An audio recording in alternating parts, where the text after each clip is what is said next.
Welcome to some new ProRevenge Reddit stories, where people get back on those that wronged them. I hope you had a great day. Thanks for all the likes and comments on the last video. If you would like to support this channel, please hit the like button and consider subscribing if you enjoy the content. And now, let's start with the first story.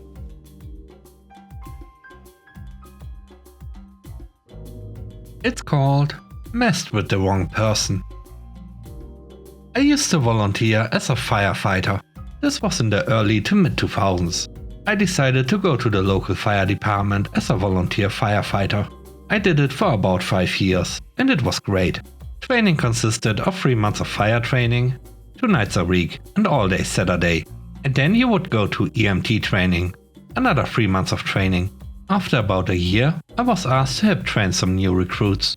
One of the lieutenants, Amy, was a short, middle-aged woman who was so full of fire she could make a grown man cry. One of those people who commands both fear and respect wherever she went. Honestly, a great lieutenant and a great person. When she wasn't being a drill sergeant, she was extremely kind and generous. She would often bake people cakes and treats and deliver them to the various stations in our department. However, in this new academy class that I was asked to help with, there was a cookie kid that we will call Aaron. Aaron talked big during the training and acted like he was the all-American hero. He performed moderately well in training, but was far from the top of the class. He gets assigned to Amy's station, which is a pretty quiet station in the department. A few months after he starts, Amy swings by my station one night to say hi. She brings us a massive 6-layer cake. She explained that she treated her crew to a night out at her claim jumper, which must have cost a lot of money. I think she took out about 8 people and bought a whole cake to top it all off. They had eaten the first 2 layers, so she gave us the remaining 4. We thanked her profusely and she left. Back then, the big social media platform was MySpace, and I decided to look up some of the people in the department to make friends. I came across Aaron's page and I noticed some photos of him and the rest of his crew at Claim Jumper with Amy. However, when I read the comments, he bragged about how he had purposefully ordered the most expensive dinner, appetizers and drinks since Amy was buying. He bragged about how he was going to take advantage of her stupidity. This alone set me off, because she was doing this super nice and generous thing. What an ungrateful, selfish jerk. Then I read the rest of his profile. He had videos and memes on his page glorifying himself as a badass firefighter, bragging about running into a burning building and how he was such a hero. He was flirting with girls, blatantly trying to impress them with how brave he is. Bear in mind, he just graduated from the academy 3 months prior and hadn't even gone to EMT school. He had never been to a house fire, and all he basically did was carry gear for the other fully qualified firefighters. It was too much for me to tolerate. So I printed off copies of his MySpace page, including his comments about Amy and toxic bragging. I made multiple copies and took them to every station in the department. We all had pagers and a small keyboard at each station to send out text messages. I made an anonymous all-staff page to everyone in the department. I had to keep it brief since I couldn't fit a ton of characters, but I sent out his MySpace info and told everyone about how he tweeted Amy. Within an hour, Aaron had cleared out his MySpace page of all posts, photos, etc. A couple of days later, he deleted his account. It's a good thing I made so many copies. Immediately after this happened, he stopped coming to volunteer, and a few weeks later, I heard that he had quit. I later talked to Amy and admitted I was the one who sent the page. I told her I hated how he treated her, and she thanked me. She seemed really sad and hurt by what he had done.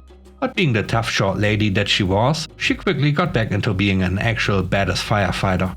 She later started dating and married a fire chief that also helped at the academy.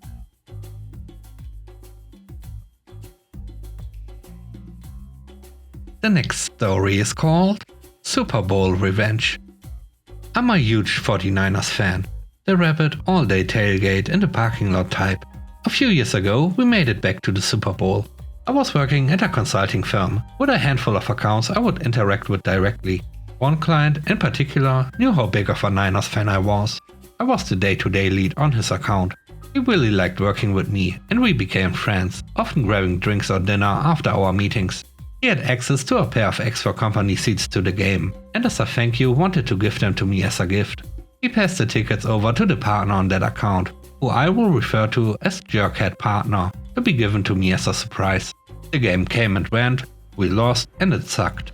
The next time we met, we went to drinks afterward, and he mentioned, "Hey, by the way, why didn't you go to the game? I heard someone else was in your seats." "What game?" "The Super Bowl." I didn't have seats for the Super Bowl. He told me that he gave Jerkhead Partner a pair of his company tickets for me as a gift, so I could attend. I had zero ideas what he was talking about. He looked shocked and told me to quietly ask around about it and get back to him. When I was back in the office the next week, I found out through one of the secretaries that Jerkhead Partner had given a pair of Super Bowl tickets to another one of his clients as a gift from our company. I might have let this sort of thing go to keep the peace under different circumstances. But these were seats on the 30-yard line to see the 49ers play in the Super Bowl. I was upset. I considered confronting Jerkhead Partner myself, but realized it was the client who had noticed I wasn't there in the first place. So if I let him handle it, there would be no blowback on me. So I texted him, "Hey, I just wanted to thank you so much for thinking of me with those seats. It appears that they were given to another one of our firm's clients." He texted back right away, in all caps, "Are you kidding me?" And then, "Pretend I never told you. Let me handle this." He followed up with me about formulating a plan. A few days later, we were asked to come down for a meeting in their office. The client requested the partner be present. Not entirely unusual. So Jerkhead Partner and I hopped on a flight the next week and headed over to their office. Little did Jerkhead Partner know, my client had orchestrated a wonderfully awkward little show to catch him red-handed. When we entered the conference room, it was all the usual suspects, along with a woman in her 30s we didn't recognize. My client immediately introduces, "Jerkhead Partner, this is Stephanie such and such, VP from this other department. She wanted to sit in on this meeting. Hey, you guys must already know her from the Super Bowl." She then responds as she goes to shake my hand, "Oh, I don't think so. Did we meet there? I'm sorry if I forgot." The client responds, "Geez, Steph, how much did you have to drink? They were sitting right next to you." The client looks at me and I say, "Sorry, I wasn't there. Are you thinking of someone else?" At this point, Jerkhead Partner is looking visibly uncomfortable, probably trying to come up with an excuse. He starts in with a, and Stephanie says over him, "No, so-and-so from this other company were in the other seats. By the way, I was wondering why we gave company seats to those guys. Is there a project we are working with them on that I don't know about?" Obviously not. They were in completely different industries. Jerkhead Partner lets out an again, and the client immediately speaks over him, asking, "I gave you those tickets for him." At this point, Jerkhead Partner is turning bright red. Well, he wasn't able to make it, so he must have given the seats away to someone else." And he turns to me, looking for me to cover for him. The client smirks at me. What are you talking about? You gave me tickets to the Super Bowl?" The client suddenly raises his voice. "Those tickets were a personal thank you gift from me to him. Did you give them away to someone else?" And after a short pause, he asked, "Was it another client?" Jerkhead Partner butts in with, maybe something got mixed up in the office." The client went quiet for what probably seemed like an eternity. He then looked down, grabbed his portfolio and iPad, put them into his briefcase, and said, "I think this meeting is over. It seems as if I owe you a thank you gift. Let's go to lunch. Stephanie, you are welcome to join. Jerkhead Partner, I need to evaluate our relationship. Please go back home and expect to hear from us next week." Jerkhead Partner suggests he would like to join, presumably to do damage control. Stephanie sternly tells him, "I don't think that's a good idea." Then she asks the front desk to see Jerkhead Partner out. As soon as he is in the elevator, we all break out laughing hysterically. Stephanie wasn't really a VP, just an employee at the company who the client had drafted into helping with his pre-planned meeting skit. She did end up coming to lunch with us and was a fellow Niners fan and a total blast to hang out with. On our way to the restaurant, I got a desperate text from Jerkhead Partner saying I needed to cover for the firm and that we could discuss things when I got back. I replied, "Yes, we need to talk, but I'll see what I can do." The client told me to wait a couple of hours and then respond to him with, first, to expect invoices for the resale value of the Super Bowl tickets. Resale is way above face value, it was over 10k, as well as our lunch. He picked a pricey spot and made a big show of overspending, and that he expected them to be paid immediately. Second, expected I be given a direct apology. Third, expected a written apology to his company for what he considered theft. And fourth, he will only interact with me or another one of our firm's partners, never Jughead partner. This whole thing caused a stir with the other partners. I actually came off looking great, because it appeared that I had made a good faith effort to save the client for the firm despite being the victim in the situation. The client would transfer to another partner, which meant Jughead partner lost his profit share on any work with them, and the other partners in the firm made him pay the invoices back out of his salary. The last story is called A Glorious Day. This happened in the early 2000s when I joined a startup. We agreed on a salary and no paid overtime, and an evaluation in 3 months and then annually. Standard stuff mostly. It was a very mediocre salary for the work, but I really liked the work itself, which was extremely interesting and challenging. For me, even if the finances were so-so, I felt I'd learn a lot of skills that would be useful in the future. After 3 years and having 10 decent clients and a bunch of clients trialing and money rolling in, the talk turned to back pay and paid overtime, plus compensation for past overtime. At that point, around 50k in overtime had been accrued, which is a lot. Legally, it couldn't be back pay, so the talk was always of a discretionary bonus. Now, at this point, everyone is okay with this, myself included. And this was discussed in writing, via company emails too, so I felt secure and that no bad will was in play. I felt the company should be able to afford the payment. Equally, I'd happily settle for equity at a discount, which is legally possible there, if cash flow was an issue. The discussions about back pay and possible equity started to drag on, and I was getting irked by this. In the end, I was made an offer of equity, which meant the company valuation was far beyond anything reasonable, in the hundreds of millions. I'd get a minuscule stake, less than 0.01% of a company with 9 employees and a project annual turnover of around 2 million. It was a screw you of sorts to stiff me out of money, and I didn't want to take that lying down. To say I was furious was an understatement. Anyway, the day he made that offer, I handed in my resignation. This sent the CTO into panic mode, because the CEO had refused an updated contract and I was still on a 1-month notice period. Plus, I had a lot of untaken paid leave. Basically, it meant I was walking out right then and there.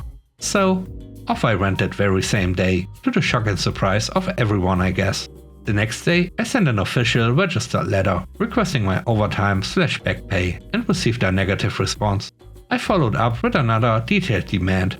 This was also rejected because the bonus was discretionary and there is no overtime.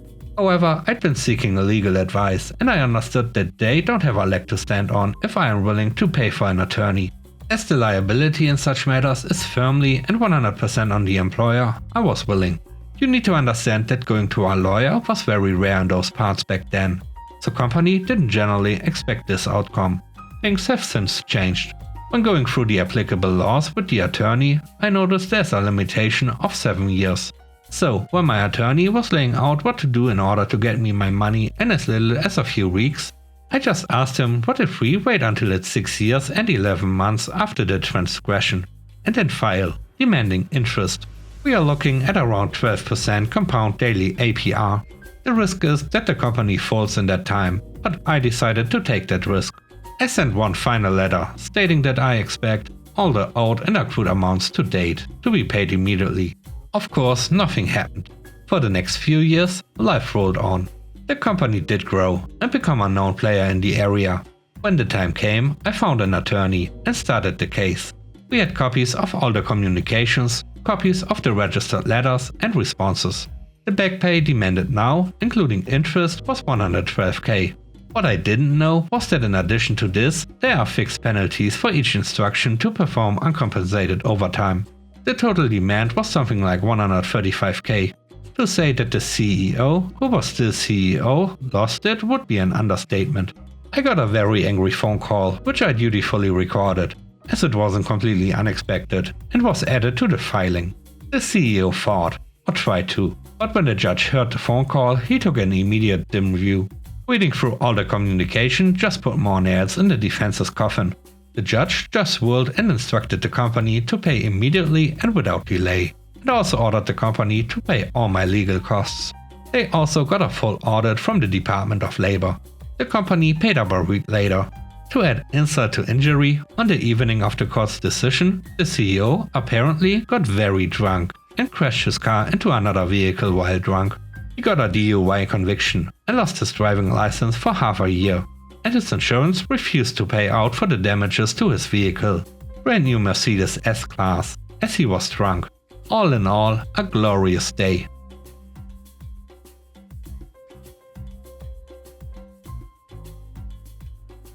And with that, we end today's video. Let me know what you think about the stories. On a scale of 1 to 10, how would you rate the stories in today's video? I hope you enjoyed the video. If you like what I do and want to support me, please subscribe and hit the like button. I hope you have a great day. Stay safe. Bye bye.